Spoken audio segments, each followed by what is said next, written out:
Hi everyone, আসসালামু আলাইকুম। দেশ ও দেশের বাইরে যে যেখান থেকে দেখছেন সবাইকে জানাই সুস্বাগতম। তো আমি আজকে একটি রেসিপি নিয়ে আসছি, সেটি হলো পাতাকপি ভাজা এবং রুটির বিকল্প। রুটি বললেই হয়, এটা চাপড়ি বলা যায়, রুটিও বলা যায়, পরোটাও বলা যায়, সমস্যা নাই, যে যেই নামে ডাকে।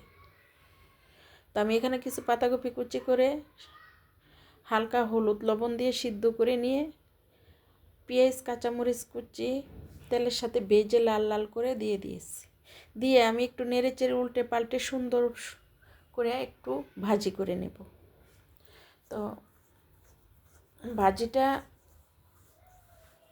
আমি করব যেন আমি রুটির সাথে খেতে পারি। শীত এই শীতে আমি ফার্স্ট পাতাকপি ভাজি করছি আর করিনি। তো এটার সাথে আমি কাঁচামরিচ কুচি এবং পেঁয়াজ কলি, একটু মিষ্টি টমেটো অ্যাড করে নিচ্ছি। এই কারণে যেন কালারটা দেখতে অনেক সুন্দর হয়, খেতেও টেস্ট হয়। তো একটা কত সুন্দর একটা মাল্টি কালার আসছে, আলহামদুলিল্লাহ অনেক সুন্দর। তো আমার ভাজিটা প্রায় হয়ে গেছে, আমি একটু ধনিয়া পাতা কুচি দিয়ে দিব। এটাতে আরেকটা সুন্দর কালার আসছে, হলুদ, লাল, সবুজ, মাল্টি কালার। তো আমার ভাজিটা হয়ে গেছে, আমি একটা বাটিতে ঢেলে নেব। একটা বাটিতে আমি আমার ভাজিটা ঢেলে নিয়ে এসেছি। আমার কাছে দেখতে ভালো লাগছে, আপনাদের কাছে কেমন লাগছে জানাবেন।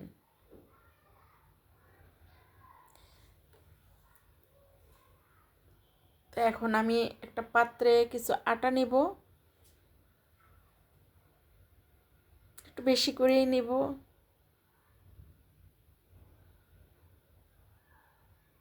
যেন অন্য কেউ খেলে খেতে পারে।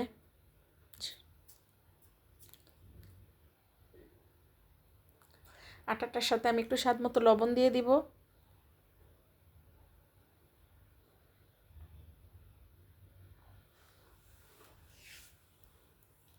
লবণ দিয়ে পরিমাণ মতো পানি দিয়ে একটু নেড়ে চেড়ে নেব।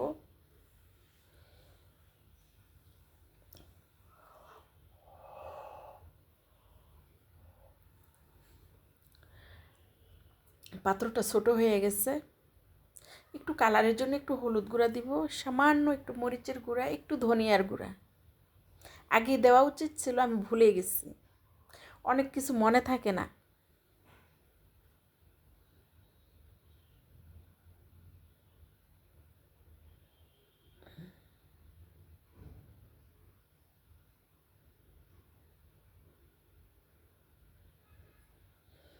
তো নেড়ে চেড়ে মিক্সড করে নিলাম।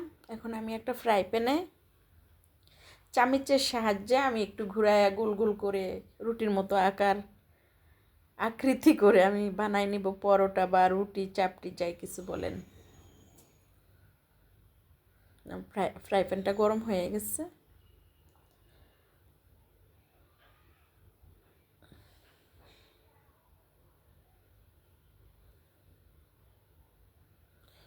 একদম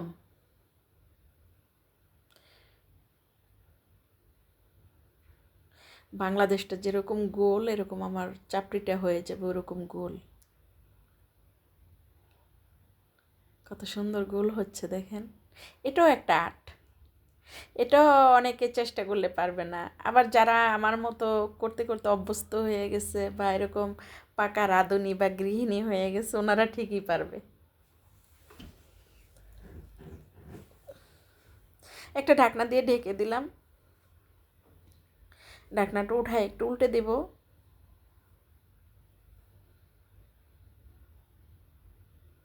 কত সুন্দর উঠে গেছে।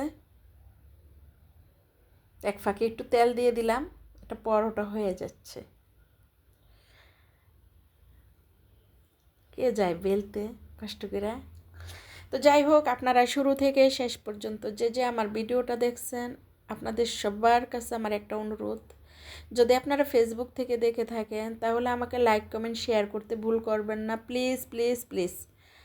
আর যদি ইউটিউব থেকে দেখে থাকেন তাহলে আমাকে একটা সাবস্ক্রাইব করে অল বেল বাটনটি ক্লিক করে দিবেন, যেন অন্য বন্ধুদের কাছে, অন্য বান্ধবীদের কাছে নোটিফিকেশনটি পৌঁছানোর সাথে সাথে ওনারাও যেন আমাকে দেখার সুযোগ পায়।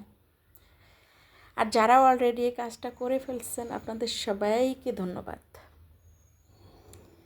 আর যারা করেন নাই তাদের কাছে বিশেষ অনুরোধ, একটু করে দিবেন।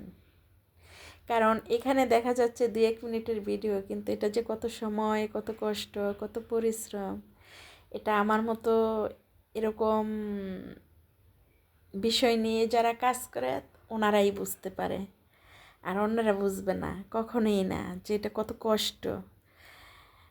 ঠিক আছে, এখানে ভয়েস দেওয়া, এখানে থাম্বনেল তৈরি করা, এখানে ডেসক্রিপশন বক্সে লেখা, টাইটেল লেখা, তারপরে এডিট করা, ভিডিও বানানো, পোস্ট দেওয়া, চারটিখানি কথা না। ঠিক আছে, তো যাই হোক, আপনারা যারা বুঝতে পারছেন তাদের কাছে আমি আসলে সত্যি চিরকৃতজ্ঞ।